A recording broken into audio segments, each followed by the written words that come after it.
오늘은 니어링 부부의 집 짓는 이야기를 들어보도록 하겠습니다. 우리는 버먼트로 이사해서 먼저 엘루넨 농장을, 나중에 호두 농장을 산 이야기로 이 책을 시작했다. 우리는 호두 농장에 곧바로 우리가 살 집, 다시 말해 숲속의 시골집을 지을 생각이었다. 호두 농장의 오래된 건물들을 헐고 우리는 그 자리에 재구실을 할 수 있는 집을 새로 짓기로 마음먹었다. 집들은 모두 돌로 지을 생각이었다. 우리가 돌을 고른 데에는 여러 가지 그럴 만한 까닭이 있었다. 돌집은 제가 서 있는 땅과 자연스럽게 조화를 이룬다. 또한 둘레 풍경과도 잘 어울리기 때문에 자연의 일부처럼 보이는데 모자람이 없었다. 우리는 경험이 풍부한 건축가도 아니고 집 짓는 일에 대해 아는 것이 거의 없었다. 하지만 집 짓기에 관한 책을 두루 읽었고 지금까지 12채가 넘는 집을 지었다. 이 경험들을 바탕으로 해서 우리가 그 분야의 전문가는 아니지만 집을 지을 때 따라야 하는 4가지 원칙에 대해 감히 말하고자 한다. 첫째, 모양과 기능을 모두 따져서 집의 구조를 결정해야 한다. 집의 안정감과 조화는 겉모습에서 나오는 것이 아니다. 그것은 집의 가장 깊은 본질에서 우러나온다. 따라서 반드시 실용성과 아름다움을 나누어 따져보고 집의 윤곽과 형태를 결정해야만 한다. 둘째, 집은 둘레와 조화를 이루어야 한다. 집은 마땅히 둘레 환경과 하나가 되고 따로 뗄 수 없는 것이 되어야 한다. 그래서 그곳을 둘러보는 사람이 어디서 주변 경관이 끝나고 어디서부터 집이 시작되는지 구분하기 어려워 다시 한번 쳐다볼 정도가 되어야 한다. 실용성과 아름다움은 부분에서 드러나는 것이 아니라 전체에서 얻을 수 있다. 둘레 환경이 실용성과 아름다움을 간직하고 있다면 집은 마땅히 그 실용성을 있는 그대로 이어가야 하며 둘레 환경과 섬세하게 조화를 이루어 균형을 이루어서 어색하지 않은 아름다운 풍경을 보여줄 수 있어야 한다. 셋째, 집은 되도록 그 고장에서 나는 재료들을 써서 짓는 것이 좋다. 집이 마치 처음부터 그곳에 있었던 것처럼, 그리고 둘레의 일부분인 것처럼 보이게 하려면 다른 곳에서 가져오기보다는 그 고장에서 나는 재료를 쓰는 것이 훨씬 좋다. 내가 특히 말하고 싶은 것은 둘레에 있는 하찮은 재료들을 써서 돈을 철저히 아끼면서도 튼튼하고 그림 같은 집을 완성할 수 있었다는 것이다. 넷째, 집의 생김새는 거기에 사는 사람을 표현해야 하고 그 집으로 집주인을 알 수 있어야 한다. 이 4가지 원칙을 마음에 새긴 우리는 우리 마을에 있는 돌과 손수 베어낸 목재로 길고 야트막한 집을 지을 계획이었다. 우리는 자연스러운 평지를 놔두고 바위가 울퉁불퉁하고 평평하지 않은 언덕배기 집을 지을 생각이었다. 문을 3군데 두어 문을 나서면 돌로 만든 뜰이 나타나리라. 그리고 집 앞으로는 짙은 갈색 빛깔의 발코니가 있어 앞쪽으로 스트레이트한 산을 바라보고 있으리라. 낮게 내려앉은 지붕은 넓은 처마를 들이우고 지붕 군데군데에 녹색 이끼가 끼어 있으리라. 이것이 우리가 머릿속에 그리는 우리 집의 모습이었다. 마침내 우리는 마땅한 집터를 발견했다. 금이 간 바위는 새 집의 뒷벽이 될 것이다. 이 바위는 실제로 우리 집 거실의 일부이자 충실한 친구가 되어주었다. 넉넉한 품으로 북풍을 막아주고 한여름에는 시원하게 기댈 자리를 주었다. 이 바위 덕분에 우리는 살아있는 자연을 집안에서 누릴 수 있었다. 집의 2층 바깥으로 가면 바로 이 바위가 집과 언덕을 이어주면서 돌로 된 테라스를 만들었고 훌륭한 반석 구실을 했다. 어디에 집을 지을까 하는 물음에 이 바위가 해답을 준 것이다. 우리가 맨 먼저 할 일은 집을 지을 동안 판자와 목재를 보관할 목재 창고를 만드는 일이었다. 다른 건물과 마찬가지로 우리는 이것도 돌로 지을 작정이었다. 돌로 단순한 목재 창고를 짓기로 한 것은 마음만 앞서뿐 생각만큼 만만치 않은 일인지도 모른다. 하지만 창고가 낡아 비바람이 들이치고 목재를 쌓아둘 수 없는데 어쩌겠는가. 우리는 네덜란드에 갔을 때 에르데 성에서 머문 적이 있는데 그곳에는 연못으로 이어진 성곽 둘레에 길 양쪽에 길쭉하고 야트막한 창고가 2개 있었다. 우리는 이것을 머리에 담아두었다가 새 집으로 뻗어 있는 길 양쪽에 야트막하고 길쭉한 집을 서로 마주보게 지었다. 하나는 차고와 목재 창고로 썼고 또 하나는 손님이 머물 집과 연장 창고로 썼다. 목재 창고를 지은 뒤 새 덩어리로 이루어진 본체를 짓기로 마음먹었다. 하나는 살림집이었다. 우리는 그곳에 거실, 침실 2개, 화장실, 부엌, 지하실을 만들기로 했다. 그리고 두 번째는 살림집에서 이어지는 곳으로 유리로 된 통로와 식품 저장소였다. 이곳은 끄트머리에 있는 또 다른 공간, 땔감을 쌓아두는 헛간으로 연결되었다. 헛간에는 단풍 설탕을 포장하고 저장하기 위한 방이 2개 들어설 것이다. 집안은 전기 난로나 중앙 난방 장치 없이 벽난로와 보통 난로로 따뜻하게 덮일 계획이었다. 들통에 물로 씻어내리는 변기와 부엌 펌프를 설치하는 것으로 배관 공사는 끝을 내기로 했다. 이것은 우리 집이 겨울에 얼어버릴 파이프가 없다는 것을 뜻했다. 욕실은 힌두교와 핀란드식 욕조를 결합한 형태로 만들기로 했다. 우리는 욕실의 한쪽 벽을 이루고 있는 너럭바위에 대리석 판을 대고 긴 의자를 만들었다. 그리고 바닥 한가운데는 하수구를 만들었다. 바닥에 설치한 장작 난로는 그 작은 공간의 온도를 순식간에 섭씨 35도까지 끌어올렸다. 우리는 양동이에 찬물과 더운 물을 받아놓고 목욕이나 샤워를 했다. 이렇듯 집안에 만든 사우나는 매우 효과가 좋고 재미있었다. 이거를 보고 있는데 저 어릴 때 봤던 타잔이라는 TV 드라마가 생각이 나요. 그때 밀림 생활을 하는 타잔과 제인도 갖가지 문명의 그 편리한 도구들을 스스로 만들었었는데 그야말로 남부럽지 않은 생활로 보였거든요. 자, 계속 집 짓는 것을 이어가겠습니다. 우리는 시골집을 바랬지 교회나 도시에 있는 집을 흉내내려는 것이 아니었다. 우리는 쓸모있고 편안한 집을 짓고 그 집에 맞게 우리의 습관을 스스로 바꾸었다. 이를테면 우리 집에는 대문이 없었다. 집에 들어온 사람은 곧바로 넓은 부엌으로 들어서게 되고 손수 잘라 만든 석가래가 보이는 낮은 천장, 갈색이 감도는 판자로 둘러쳐진 벽, 장작을 떼는 난로, 산을 향해 있는 넓은 창문 밑에 둔 소나무 탁자와 마주쳤다.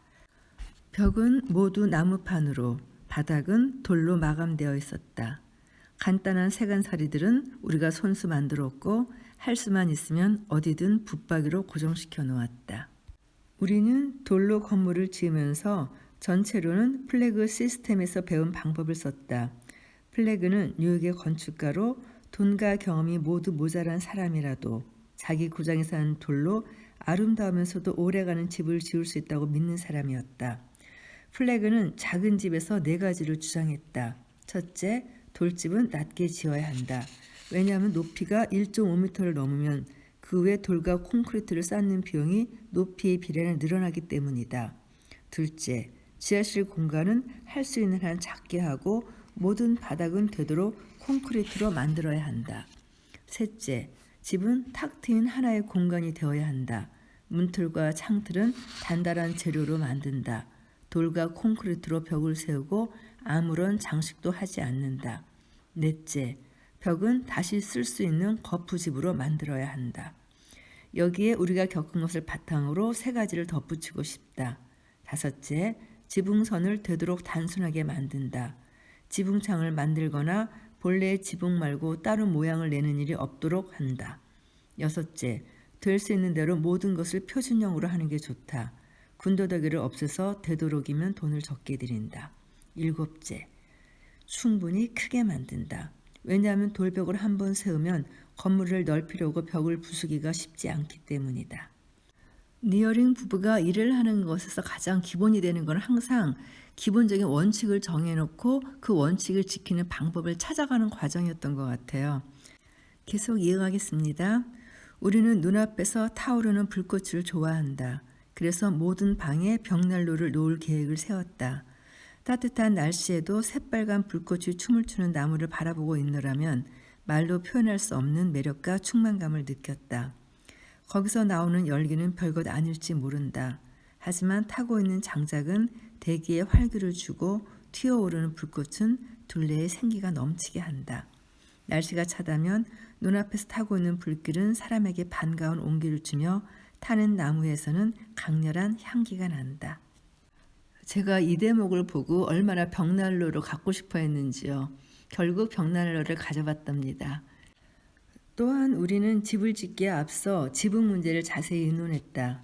지붕 또한 불이 안 붙는 재료를 쓰는 것이 좋다. 우리는 다른 것보다 슬레이트 지붕을 좋아한 때가 잠시 있었다.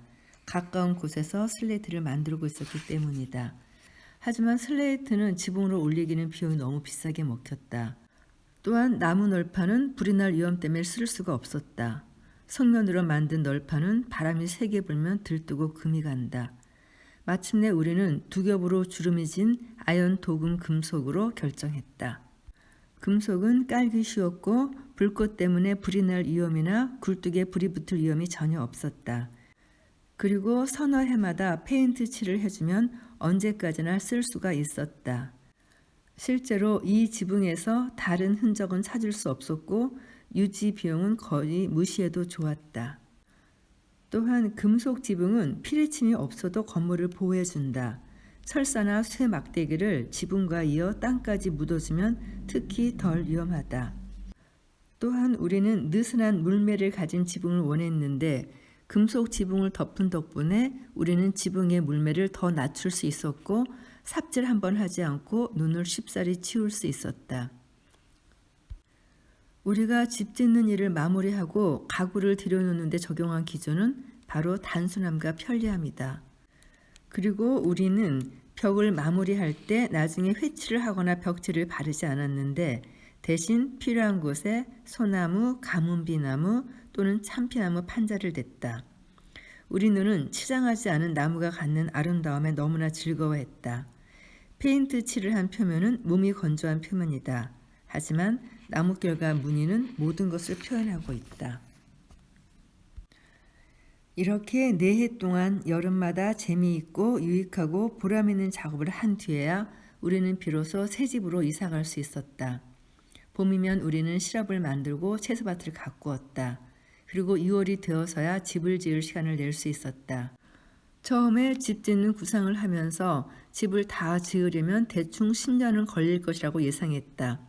실제로 계획한 집들을 다 짓는 데는 11년이 걸렸다. 목표를 향해 꾸준히 나아갈 수만 있다면 우리는 서두르지 않았다.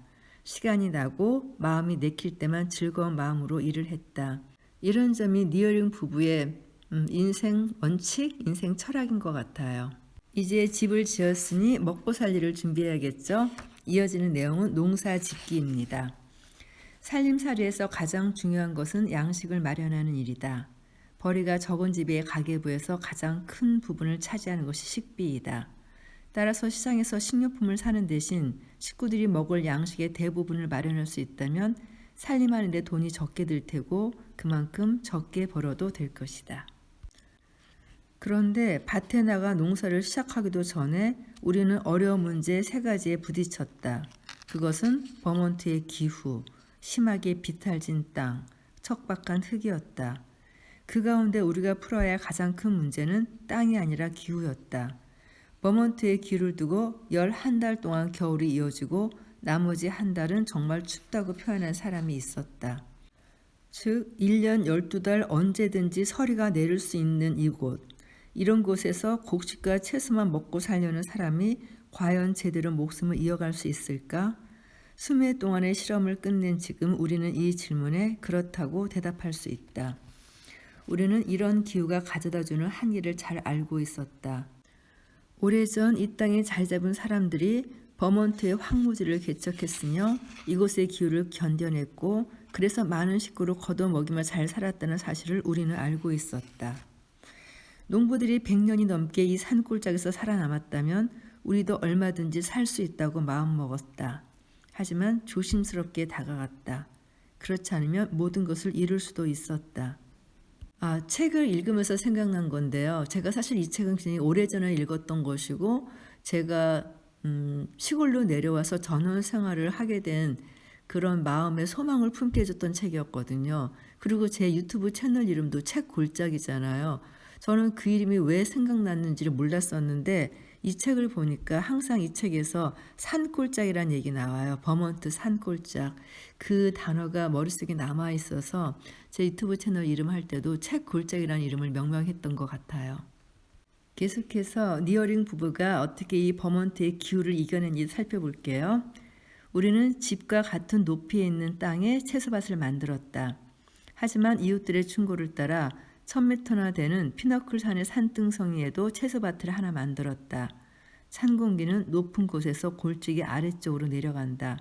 골짜기의 채소를 모조리 죽이는 이른 서리도 1000m나 되는 곳에 있는 밭들만은 건드리지 못할 것이다. 특히 찬 공기를 잡아두어 골짜기로 흐르지 못하게 하는 푹 파인 땅이 그곳에 없다면 말이다. 여러 계절을 보낸 뒤 우리는 위쪽에 있는 밭이 집 근처의 밭보다 설이 없는 기간이 적어도 20날쯤 더 길다는 사실을 알았다. 그리고 버몬트의 좁은 골짜기에 있는 땅은 특히 가팔랐다. 골짜기 아래쪽에는 평평한 곳이 있었지만 대개는 습지였다. 그래서 봄이 되면 땅에 물이 흥건히 고였고 농사를 지을 수 있도록 마르려면 쨍쨍한 날이 몇 주나 이어져야 했다. 그래서 버몬트 사람들은 대부분 비탈진 곳에 밭을 만들어 이 문제를 해결했다. 우리는 여기에 더해 땅이 웬만큼 기울어져 있으면 계단식 밭을 만들었다. 처음에는 돌을 얼기설기 쌓아 계단을 만들기 시작했는데 이렇게 느슨하게 쌓은 돌벽에서는 잡초가 자랐다. 나중에 이 풀들을 뽑아내기 어렵다는 것을 안 뒤에는 돌과 콘크리트를 쓰기로 했다. 또 뿌리를 덮은 집과 가을에 파종한 호밀이 겉흙에 쓸려 나가는 것을 잘 막아주었다. 우리는 쓸 수 있는 겉흙을 모두 실어와 밭을 만들고 꾸준히 퇴비를 날라다 땅을 더욱 기름지게 했다. 좋은 밭을 만들려는 사람은 곡식들이 거의 모든 자양분을 겉흙, 다시 말해 거죽의 흙에서 얻는다는 것을 기억해야 한다. 왜냐하면 겉흙은 살아있기 때문이다. 건강한 땅은 유기물 생명체들로 가득하다. 겉흙이 살아있는 첫 번째 까닭은 식물과 동물의 찌꺼기로 이루어진 유기물질을 아주 많이 갖고 있기 때문이다. 겉흙은 썩은 잎이나 풀 같은 유기물질을 식물이 섭취할 수 있는 영양분으로 바꿔주는 미세한 생물들과 더불어 살아 숨쉬고 있다. 또한 겉흙은 땅을 열심히 경작하는 지렁이 덕분에도 살아있다. 지렁이는 자기 몸속으로 작은 티끌들을 통과시키면서 자기에게 먹이가 되는 영양소만 먹고 땅을 정말 기름지게 만드는 나머지 물질들을 몸 밖으로 내보낸다. 이렇게 지렁이는 찌꺼기를 곡식에 필요한 균형 잡힌 영양분으로 바꿔줄 뿐 아니라 땅에 굴을 파 공기가 통하도록 만들며 물이 잘 빠져나가게 한다. 정말 땅에서 지렁이가 굉장히 중요한 역할을 하고 있죠. 저도 마당에서 풀 뽑을 때 지렁이가 나오면 움찔움찔 놀라기는 하지만 지렁이가 다치지 않게 다른 곳으로 살며시 옮겨놓곤 합니다. 척박한 땅을 기름지게 만드는 또 하나의 방법은 퇴비죠. 퇴비를 줌으로써 건강하게 살아 숨쉬면서도 균형 잡힌 땅을 만들 수 있는데요. 초기에 실험 삼아 퇴비를 만들면서 우리는 동물이 만들어내는 찌꺼기를 썼는데 그것은 주로 배설물이었다. 나중에는 방법을 바꿔 숲이 퇴비를 만드는 것처럼 식물에서 나오는 것으로 퇴비를 만들었다. 이 식물들은 대개가 영양이 다 빠져나간 땅에서 자라고 있으므로 석회암, 인산염 암반, 칼륨 암반, 이회토, 콜로이드성 흙대로 영양을 보충해 주었다.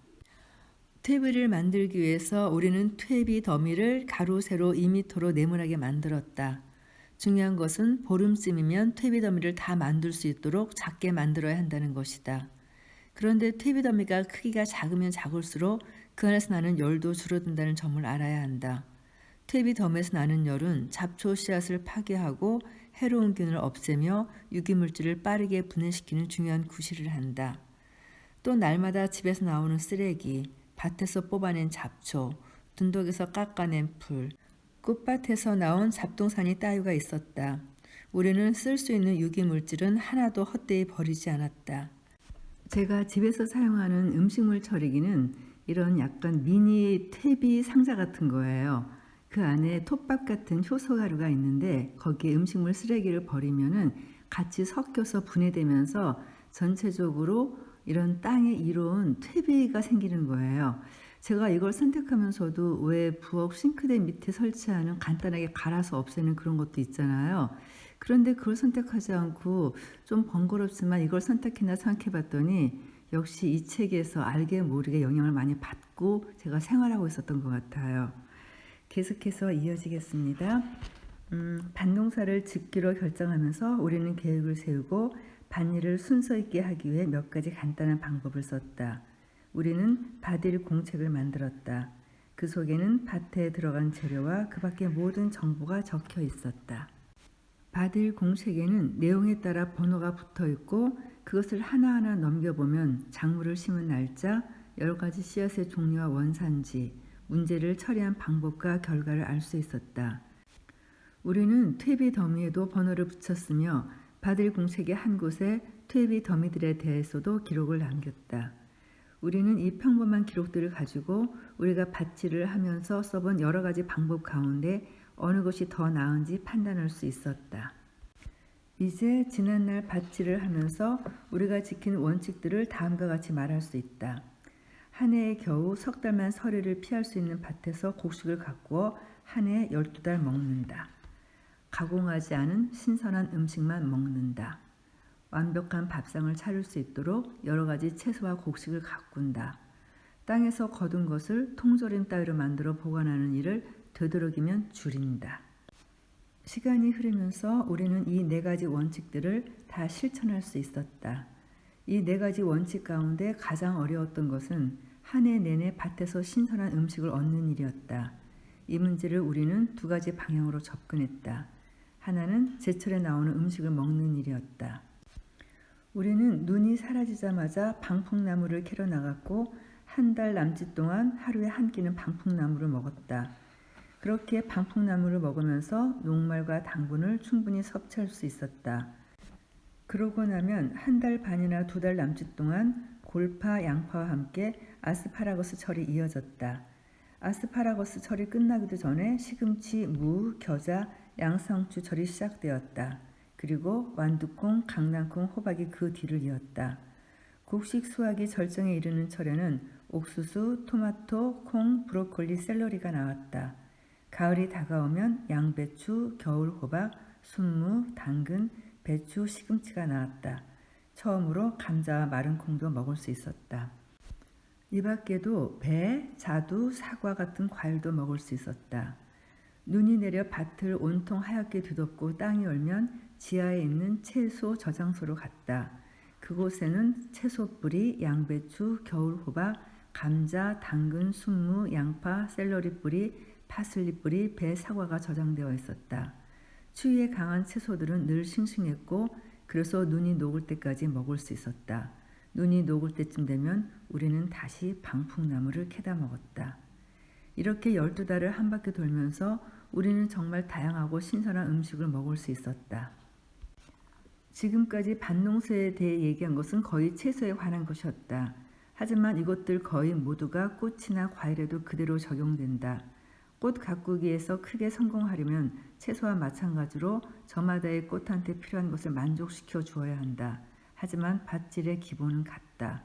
흙을 기름지게 해주면 곡식, 채소, 과일, 꽃을 가릴 것 없이 모든 식물의 질이 좋아진다. 그리고 다른 식물들처럼 꽃과 과일도 퇴비를 주고 뿌리를 덮어주면 그것에 보답하기 마련이다. 또한 우리는 농부라면 누구나 부딪히는 큰 문제에 맞닥뜨렸다. 밭에 한해살이 잡초와 풀들이 자라는 것이다. 제가 전원 생활하면서 가장 힘들어하는 것이 이 잡초와 풀들이거든요. 정말 자고 일어나면 자라고 뽑아주고 나면 어느새 자라고 뭐 장거리 여행이라도 갔다 오면 집이 귀국산정이 되어 있고 그런데 여기서 또 하나의 해법을 제시해 주네요. 우리는 밭에 약 15cm 두께로 톱밥을 뿌리기로 했다. 그러자 마술 같은 결과가 나타났다. 대극, 양생 나팔꽃, 괭이밥, 뿌리로 번식하는 몇몇 가지를 빼고는 모든 잡초가 정말로 감쪽같이 사라진 것이다. 대부분의 한해살이 잡초는 톱밥 속에서 자랄 수 없다. 우리는 가을마다 밭에 15cm 두께로 톱밥을 더 뿌려주었다. 이렇게 덮어준 톱밥은 굳어지고 비바람을 맞고 지렁이의 활동무대가 되면서 해마다 두께가 줄어든다. 그 다음 해에는 바닥의 흙과 더욱 잘 섞인다. 18회 동안 이렇게 톱밥을 뿌려주고 나니 우리의 나무 딸기밭은 비료나 두엄 없이도 지력이 왕성하고 기름진 땅이 되었으며 무엇보다 잡초가 거의 없었다. 나무 딸기밭에서 처음으로 뿌리를 덮어주는 실험을 한 뒤 해가 가면서 다른 곡식들에게도 이런 방법을 썼더니 똑같이 성공할 수 있었다.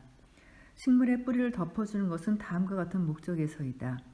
습기 지켜주기, 잡초가 자라나는 것 막기, 몇몇 작물은 흙을 서늘하게 해주기, 물과 바람이 흙을 쓸고 내려가는 것 막기, 지표문과 그 둘레로 지렁이들을 끌어들이기, 덮은 것이 분해되면서 부엽토와 모종에 더 많은 영양분을 공급하기. 뿌리를 덮는 재료로는 돌과 종에서 시작해 마른 풀, 짚, 나뭇잎, 나뭇가지, 대패밥, 톱밥에 이르기까지 여러 가지가 쓰인다. 퇴비와 뿌리 덮개는 지렁이의 활력에 힘입어 척박한 우리 땅을 훌륭한 과일과 채소가 날 뿐 아니라 꽃이 피는 기름진 땅으로 되돌려 놓았다. 자연의 모든 것이 그렇듯 흙 또한 잘못 따르면 영양분을 빼앗기고 힘이 빠져 아무것도 자라지 않는 땅이 되어버리고 만다. 이런 습관을 뒤집어 엎고 살아있는 흙을 만들어. 그러면 에덴 동산에서 그랬듯이 온갖 식물이 번성할 것이다. 뿌린 대로 거두래라라는 오랜 속담이 있다.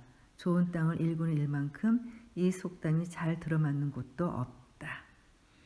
이어지는 다음 챕터는 무엇을 먹을 것인가인데요. 이거는 다음 시간에 이어지겠습니다. 감사합니다.